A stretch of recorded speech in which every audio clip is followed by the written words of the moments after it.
Hey, everybody, welcome to the podcast, day 12. We're getting close. It is October 23rd, and I'm here from part one of a two-part series on Social Security. Here's the deal. Sitting around listening to me talk about Social Security, as it turns out, I turned 62 this year. Not prepared to take Social Security yet. I'd prefer to still generate a little revenue on my own. But I did have a lot of questions because it kind of gets thrown out as just the word Social Security, and we don't really talk about it in a meaningful way other than fear tactics and exaggerated this and oh my God, it's that and biglies and smallies and hands moving around all over the place. So what I did is I wrote down my questions and I went and researched the answers. And then I thought what I'd do is provide two parts. The first part is going to talk about, I'm just going to simplify Social Security, explain what it does, why it came about, but also what it does for our family. So this is really important. This is the part where it affects us all. And then in part two, I'm going to talk about the bigger ways it affects us as a society. So today's kind of the interpersonal, hey, that's going to blow up my family kind of stuff. And tomorrow's will be about, crap, this isn't going to just blow up the family. This is going to restructure how our whole country is run. So I'm not exaggerating. Let me get you there. So let me start today with part one. This is about Social Security. It's not that long. I do have slides. If you want to watch on YouTube, it's a good place to watch because I have slides to help if you want to understand it. I also have this if you want to share this with someone. I understand there's Harris branding on here, so it makes it a little less persuasive. I might try to do a couple shorts on this. I'm doing some shorts with just bang, bang, really fast, less than a minute. They're on YouTube. They're little shorts about like voting, how voting can change things, because a lot of people don't believe their vote matters. Well, it does. But I tried to look at it like, here's why it matters for climate change. Like I'm trying to show where white votes have changed an outcome, that voting does matter because it changes how we live. So those shorts are up on YouTube as well. But today, let's just go through real quickly what Social Security does and make sure we're all aligned so we all have the same understanding. And then when we look at the consequences, it'll make more sense. So to begin with, as you know, I hope you know, that Social Security really started out as a big safety net that helps people in the United States as they age, or if they are disabled, or if a parent or spouse dies. My first touch of Social Security is when my dad was murdered. I think I did till I was 20. I know I did get survivor benefits because I was an enrolled student, full-time student. I was 18. That's what I had to think about. It's like, oh, I was an adult, but I was a surviving child that's a student, and they pay, you can get some Social Security benefits. And frankly, it was really important in our family because my dad, as much to everybody's surprise, did not leave any inheritance. We didn't inherit anything from my dad. He was being sued. Here's this lawyer who should have been providing bigly for his family, and he wasn't. We barely got a pittance. My mom got a pittance for child support and alimony. And then when he died, there were so many people suing his estate. We didn't get anything. And later we would get life insurance, which was critical because my dad hadn't saved any money for us to go to college. So life insurance ended up really, really coming through. And it turns out when you're murdered, it pays triple. Now, don't get excited. This is in 1980, so that was really not that big of a deal. But it was to us because we were kids. And it was like, oh my God, look at all this money because somebody died, which was, by the way, weird for a kid. But Social Security kicked in. And right away, my mom, that replaced the child support and alimony she was going to get, right?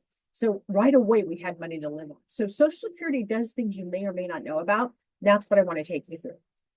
Franklin Delano Roosevelt created Social Security when he signed it into law in 1935. And what's really important is this came right after the Great Depression. So in America, we had the Great Depression in 1929.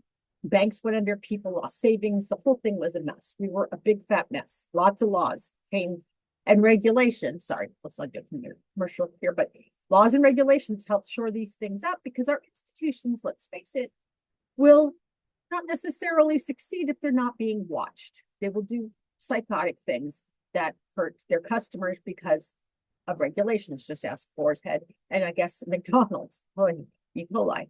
So when we look at Social Security, we shored up laws to protect citizens going forward. But he also said, you know what? We need to help people when there's not support for people when they go through hard times or they become older. And he's looking at his whole at the American population and going, gosh, the older people are really struggling post-depression because they lost everything. And We don't really have a way to help them. Thus, we got the big American safety net, Social Security. And it was intended to be there as we get older, if we lose a job or became disabled, and we still have some, or if someone that was a provider died. That's a really important one, is if a provider dies. And it was insured, it was designed. This is the most important part to me. I did do a big sigh. The intention, I'm big on intention. The intention of Social Security was to take care of Americans. It was Americans pulling together to take care of each other because we live in a society. And there are many benefits from living in a collective. This society can bring us benefits. My God, we have libraries and fire departments and amazing roads. Every time I drive, I still am like, this is freaking amazing that we all get in our cars, and in general, most part, 99% of us just follow the rules and do our best. I said for the most part. I know there's crazy drivers out there, but it's still, think about it.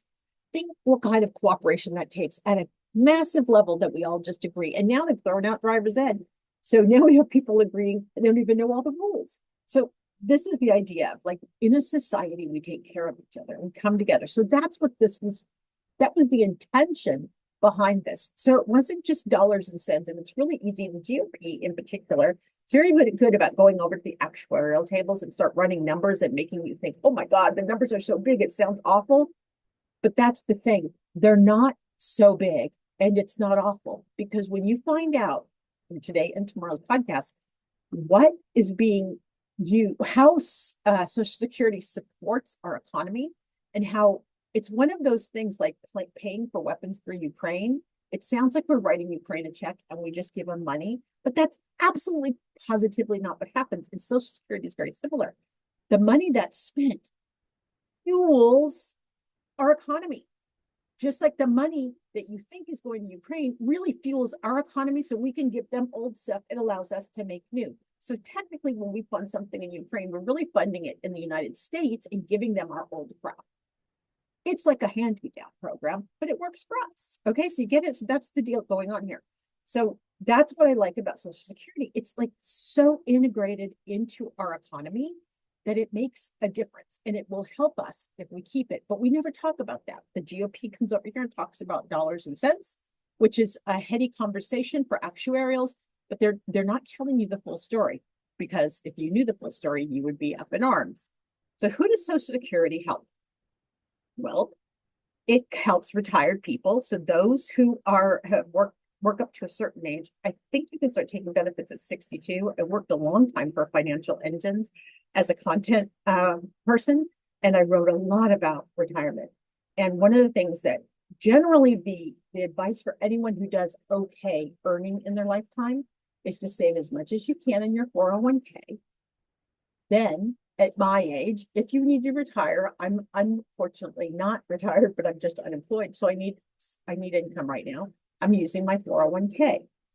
What we told people repeatedly is you use that 401k typically most often in your 60s or 70s, because you don't want to take Social Security until the maximum age, which is 70 years old. And the reason why is the benefit that you'll get that same amount with cost of living adjustments, but essentially your qualifying number is what you hit at 70.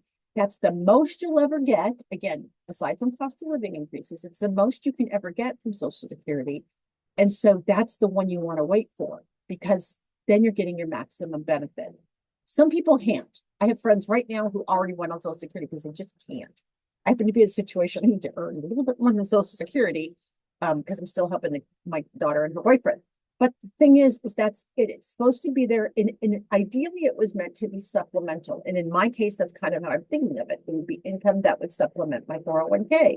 I'd need a lot to draw on my 401k, a lot less if I had Social Security income coming in. And by the way, I've paid into that my whole life. I happen to be Gen X. I have paid. I am at the edge of Gen X, but I identify Gen X because of my brother. So that's what you need to know. Here's who gets it. So you get people with disabilities. If you can't work or you have some sort of reason that prohibits you from being able to draw wages, disability, SSDI is important. And then there's the families of deceased workers, which of course is when I first learned about Social Security. as an 18-year-old when my dad died. So that's who gets it. Who relies on it? Holy crap. 73 million people in this country. Now, this is, okay, I'm going to throw some numbers at you, and you may not be a numbers person, but I just want you to think about the magnitude of this. 73 million people rely on Social Security right now. Of that, 53.9, about 54 million, so out of the 73, 54 million are seniors, retired people. 8.7 are disabled workers, so people who should be able to work, but for some reason cannot. And then 5.8 are survivors. That's what the distribution is. So you can see it's heavily skewed towards retired people, as that's what we all grew up with. So that shouldn't surprise you. That's exactly it. But it's a lot. 73 million people relying on this is a big deal. So who is doing the funding right now? And this is where we have an issue, right? So younger workers under 18, so basically minors, contribute about 0.08%. So it's not really a factor for them. You have to earn a certain amount to really be contributing to Social Security. I mean, to be contributing at any kind of magnitude. And then, of course, we know there's the Social Security cutoff. When you're earning after a certain amount, you no longer gather Social Security. As much as I loved hitting that cutoff, I'm not sure it's necessary, but we're not talking about policy right now. And then finally, we have the older workers, which is either ironic or most of your older workers, well, it's going to be pretty much bifurcated. You're going to have people that have to work and they're seniors. And for those people, I don't know why we should not be taking out any Social Security for them out of their paycheck. After 60 on a pay, I don't know, we got to look at these policies too. I feel like I could just sit here and start writing policies, but it doesn't make any sense that we have geezers who are paying Social Security tax when they have to work at that age, when they're working really older. I suspect, aside from the very working poor, which makes me sad because I really love my geezers, the other geezers are people who work in the professions and just like what they do. Hopefully, I know I'll be writing. I mean, hopefully I'll be writing in my 70s easily, and I might have some royalties coming in from that. So yeah, that would be considered income. And frankly, I wouldn't give a crap if I paid Social Security taxes on that. I'm used to it. I feel like it's a fair tax, and I know where the Social Security money goes to. So I never feel like that's a tax that's going like to defense or anything bad. I feel like that's my second harvest donation. My Social Security tax is my tax on how I care about other people. Okay, let me get back to Social Security itself. Here's the problem. The projection is Social Security will end in 2030 in a Trump administration. It's 2034 in a Harris administration, but Harris is looking for ways to extend the life and to improve the health of Social Security. That's the policy part. Trump, on the other hand, in Project 2025, and yes, they're the same, and I don't care what you think they are, they wanted to wrap up Social Security. They actually wanted to end. So Harris does not want it to end and wants to look for ways to improve it. Trump and the Republicans and the Heritage Foundation want Social Security to end. I don't understand their plan. After you go through this, I don't know what they're going to do about the consequences. But then these guys don't really think about those kind of consequences. They only think about the consequences as they relate to them. So there we are, right? Here we are. Okay, so what we see is if Social Security, when Social Security goes away, if it were to go away in 2030, and that's what I base the numbers on, 22.7 million people, so 20 to 23 million people would fall below the poverty line. So instantly we'd have 23 million poorer people, which poverty causes a lot of problems in a country. Poverty is when people turn feral, right? Remember I told you this? People become feral when they're poor because they're scared and they got to survive. And it's totally logical. We don't want to ever make people feral. That's just not a good thing for any society. So 23 million will fall below the poverty line. And we know of those, the vast majority are seniors, because we just saw it's like what, 80% is going to seniors, 85% goes to seniors. So 85% of those seniors, they're going to 22.7 of them, million of them will fall below the poverty line. These are people who cannot work, folks.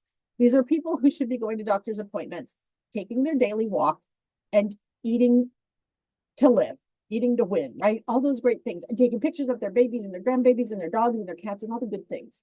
The other thing is the individuals will lose an average of $1,900 a month. That's the money that they're losing. So I thought you might want to know, like, well, this is important. That's an average payment. So some are less and some are more. If you've earned more, depending on how you earned, you can hit the maximums for Social Security. If you're using your spouse's Social Security, you might go up more if you were a woman and couldn't earn as much as a man. So you need to know, though, about $1,900 is the average check a person on Social Security gets every month. Out of that $1,900, if they don't have any other income, they're paying for everything, guys. Their medicines, their food, their housing, everything. They'll think that through. That's not very much money. And yet this is what they want to take away. So, all right, this is it. So you're kind of know the lay of the land. You kind of understand who we're targeting here. Seniors are going to be hit hardest, but of course, disabled and then survivors of people who are dead, children like me. It gets weird.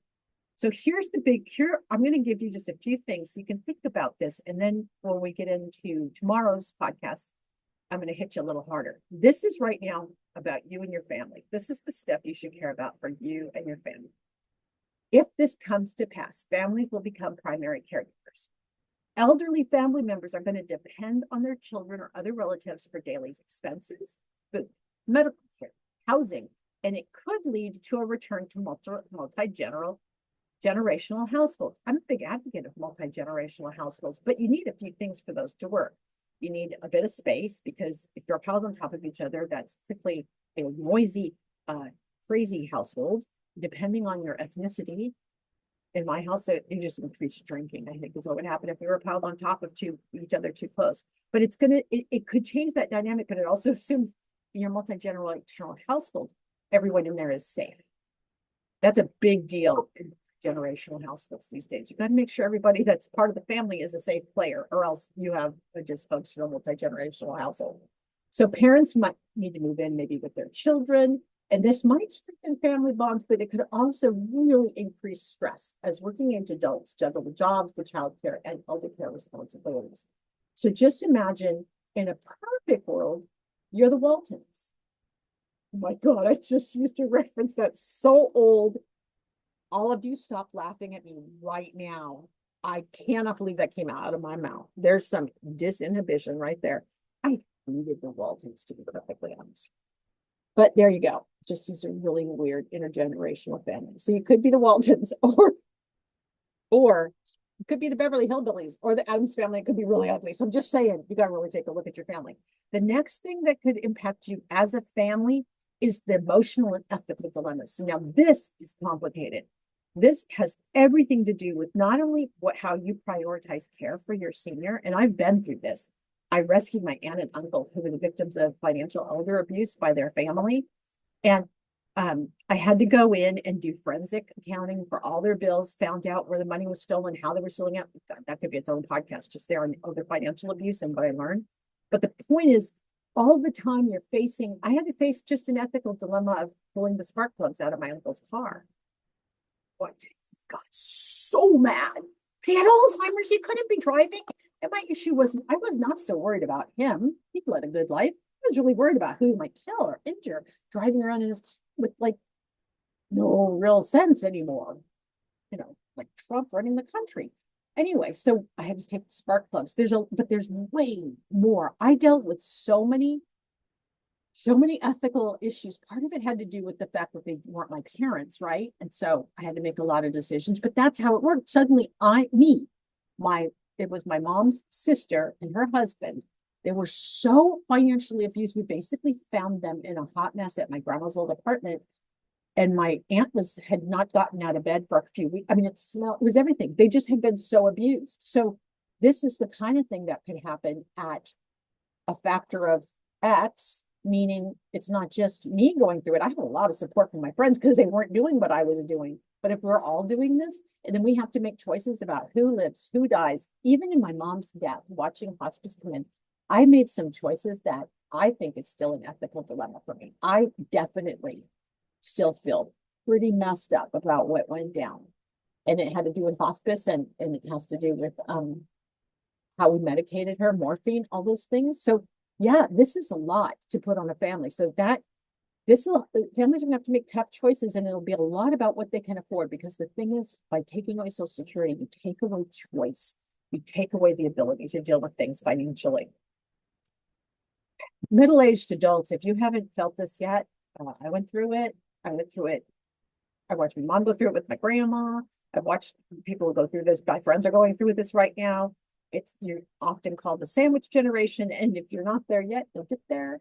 But it's when you're supporting your parents and your children, and middle-aged adults may have to delay retirement because financially they're stretched so thin in years where typically your earnings would increase.